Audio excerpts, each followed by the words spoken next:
Outrage was sparked in the Muslim world after Israel's far-right national security minister, Itamar Ben-Gvir, visited and prayed at the Al-Aqsa mosque compound in Jerusalem. The Sunday visit challenged rules covering Islam's third holiest site and the most sacred site in Judaism. It's one of the most sensitive sites in the Middle East. The Al-Aqsa lies at the heart of Jerusalem's Old City on a hill known to Jews as Temple Mount and to Muslims internationally as the Noble Sanctuary. The compound overlooks the Western Wall, a sacred place of prayer for Jews. Here's Yair Wallach, a historian at SOAS University in London. Now, for Muslims, it's sacred because this is where Prophet Muhammad's night journey to the sky is said to have begun. This is where he went from the rock to the skies. For Jews, it's sacred because this is where the binding of Isaac is said to have taken place. Under a delicate, decades-old status quo arrangement with Muslim authorities, the Al-Aqsa compound is administered by a Jordanian religious foundation. Jews can visit, but may not pray there. This was not just the position of the Palestinians and the Muslim Waqf, which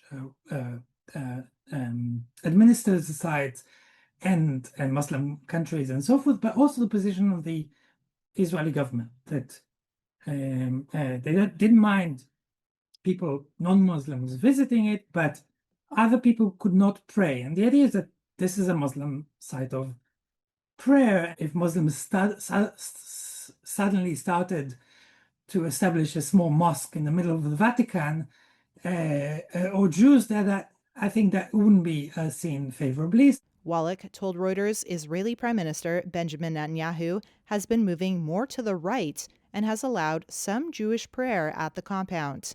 But Netanyahu said in a statement after Ben-Gvir's visit that Israel's policy of maintaining the status quo at the compound, quote, has not changed and will not change. Ben-Gvir said in a statement he prayed on Sunday for Israel's victory over Palestinian militant group Hamas in the war in Gaza and for the return of Israeli hostages being held by militants there. He repeated his call for Israel to conquer the entire enclave.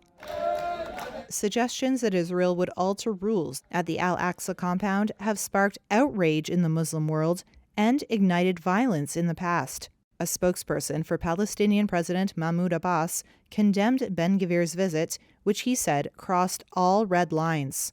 It has such a resonance in Palestinian society that anyone threatening Al-Aqsa was a cause to mobilize the Palestinian masses. And a lot of the violent uprising that we've seen over the last 100 years, many of them actually happened in relation to Al-Aqsa.